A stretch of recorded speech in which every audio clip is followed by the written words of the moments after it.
Tá, já tá gravando. Boa tarde, Felipe. Como você me permitiu fazer o seminário depois, eu vou fazer o meu seminário agora. Obrigado, te amo. O meu trabalho é sobre necrópolis e cemitérios e a mudança dos sítios funerários e principalmente a mudança da geografia das cidades, principalmente a de Roma, analisando a partir do túmulo de São Pedro. Primeiro, a diferença entre necrópolis e cemitérios é que necrópolis significa literalmente a cidade dos mortos e que fica longe dos vivos.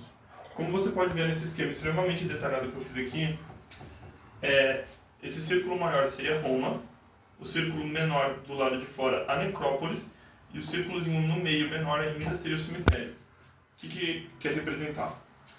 A necrópolis fica afastada da cidade, por mais que ela seja visitada, ela não é um elefante branco longe da cidade, ela é visitada, ela é frequentada, porém ela se mantém distante. Já o cemitério se mantém dentro da cidade porque a religião cristã e a tradição cristã pede para o cemitério ficar próximo. Tanto que nessa época, quando os registros arqueológicos começam a aparecer sobre as ossadas humanas que se encontram em Roma, a gente encontra um aglomero de corpos em necrópolis da mesma época, outro em cemitérios da mesma época, só que também junto aos cemitérios a gente vai encontrar pequenos registros arqueológicos espalhados pela cidade, que muitas pessoas começaram a enterrar os mortos mais próximos ainda de si. Então tem registro de se encontrar mortos em quintais, em qualquer lugar, todos contemporâneos à existência dos cemitérios.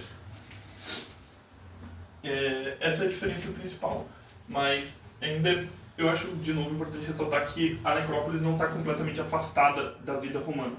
Ela só faz parte de uma forma diferente. Tanto que aconteciam muitos eventos dentro de necrópolis. Pessoas iriam até essas casinhas, que seriam necrópolis, parecem realmente uma cidadezinha, várias casinhas, e nelas haviam alguns ritos, as pessoas comiam junto com os mortos, porque acreditavam que os mortos se alimentavam. Os ritos eram muito específicos. E aí, apenas com uma contextualização do que está acontecendo nessa época, e estamos falando aqui do século I, 57 depois de Cristo mais ou menos, que seria quando Pedro teria morrido, tendo uma grande perseguição de Nero aos cristãos. Tácito é um historiador contemporâneo a Nero que registrou tudo que Nero estava fazendo nessa perseguição. Uma coisa muito comum na época era tratar essa perseguição que Nero fazia como um grande evento, era uma festa que Nero irá executar cristãos. E tanto que Tácito vai dizer que ele foi um dos imperadores que mais perseguiu os cristãos. E aí Nero tem um hipódromo, esse hipódromo ele foi construído onde hoje está o Vaticano. Tanto que aqui, como pode ver também, um lindo desenho de um hipódromo, e esse lápis no meio, na verdade, é um obelisco que estava no centro do hipódromo e depois foi movido para frente do Vaticano. E do lado desse hipódromo há uma necrópolis. Guarda essa informação. Mas esse é o contexto do que está acontecendo. Nero está perseguindo e matando cristãos. Não há cemitérios ainda estamos falando apenas de necrópolis, porque o cristianismo não é legal dentro de Roma. Agora sim, falar de Pedro e dos cristãos. Pedro teria sido morto por Nero, o que é uma mentira. Pedro nunca esteve em Roma. Porém, os cristãos afirmam e dizem que Pedro não só foi morto em Roma, como as suas ossadas estão lá. Eu vou primeiro falar rapidinho de Pedro não estar em Roma, para depois falar o que os cristãos fizeram com a suposta ossada dele. Pedro teria sido morto dentro do hipódromo e teria sido crucificado. Nero vai crucificar Pedro e Pedro pede para ser crucificado numa cruz de cabeça para baixo, pois ele não seria tão incrível quanto o Nosso Senhor para poder ser crucificado da mesma forma que ele. Ele achava que ele não era digno de morrer da mesma forma que Jesus. Então ele é morto por uma cruz de cabeça para baixo. É o que dizem. O que realmente acontece é que na própria Bíblia há algumas passagens que provam que Pedro não estaria em Roma. A primeira seria em Romanos 18:1, que Paulo, no ano de 57, nomeia 28 cristãos que estão com ele a Roma. Os cristãos vão dizer que Paulo e Pedro estavam juntos em Roma, dois apóstolos. Porém, Paulo, na hora de nomear quem são os 28 cristãos que estão com ele, ele nomeia 28 cristãos e não cita em nenhum momento o nome de Pedro. Depois, em Atos de Lucas, escrito por Lucas, ele descreve que Paulo foi preso em Roma durante 2 anos e que Pedro em nenhum momento foi visitá-lo. E por fim, por fim não. Na Epístola de Timóteo, ele vai falar que Paulo diz que apenas Lucas esteve com ele. O único cristão que estava com Paulo era Lucas.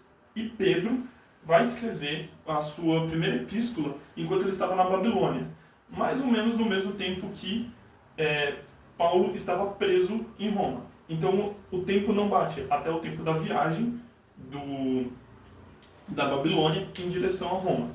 Então assim, Pedro não foi morto em Roma, nunca pisou em Roma, porém os cristãos acreditavam nisso. E no fim, não faz tanta diferença o fato de ele estar ou não em Roma, porque o que importa é o que os cristãos fizeram com acharem que Pedro estava em Roma. Tanto que eu fui até o túmulo de Pedro e a guia falou, o importante não é se Pedro realmente está aqui, o importante é que as pessoas acreditam que ele estava aqui, o importante é a fé que isso traz. O que lembra bastante de algo que vai acontecer mais tarde, na Idade Média, que é a busca por relíquias. Roma, principalmente, mas todo o Vaticano, tem muitas e muitas relíquias esquecidas que foram encontradas e que estão lá, ossada de santos. Em Roma tem as escadarias que Jesus subiu para ser julgado. É uma busca pelo material do religioso para tentar também justificar a nossa fé. Porque a fé é real, olha aqui um pedaço da cruz, a ossada de Pedro, tudo isso é muito material, torna mais tangível também para os fiéis. Agora falando especificamente do túmulo de Pedro. No túmulo de Pedro estaria escrito, aqui jaz Pedro. Aqui está Pedro, na verdade. É escrito em latim. E como ele foi enterrado numa necrópole próximo ao hipódromo que Nero teria mandado matar, muitas pessoas começaram a acreditar que onde estava escrito aqui está Pedro era o túmulo dele. Uma forma que cristãos achavam também de se identificar aonde eram túmulos cristãos dentro de próprias necrópolis, porque cemitérios ainda não são permitidos, é através de simbologia. E aí qual que é o símbolo mais comum da cristiandade? A cruz. Não, nesse caso não. Porque, como eu falei, Pedro ainda foi morto por uma cruz. A cruz ainda é um símbolo de morte para os cristãos e não um símbolo de esperança. Então, 2 coisas que eram usadas eram o Shiro e o símbolo do peixe. O Shiro, que seria as iniciais de Cristo em latim. Se encontram não só no túmulo de Pedro, mas em vários túmulos dentro das necrópolis. Tem o encontro desses símbolos para referenciar o cristianismo. E aí, onde Pedro foi enterrado, na necrópolis, foi destruída em partes. Uma parte da necrópole ainda está de pé, só que debaixo da terra. Em cima foi construída a primeira igreja do Vaticano, a catedral principal da igreja cristã. Essa catedral foi construída com um altar dela diretamente acima do túmulo de Pedro. As ossadas dele estão expostas na parte de baixo da catedral e ainda são visitáveis. E em cima dessa catedral, ela foi demolida e foi construída outra catedral, de novo, com o altar acima de Pedro. Então os cristãos, que são mestres nisso, pegaram a ideia da necrópolis, pegaram os acontecimentos dela e tornaram ela cristã. Abraçaram o conteúdo dela. Eles vão vão pegar essa ideia de perseguição que eles sofreram e construir a igreja deles em cima disso. A igreja está acima do túmulo de Pedro, que foi morto numa necrópolis. O que o cristianismo vai fazer é mudar a cidade e mudar o significado de coisas na cidade.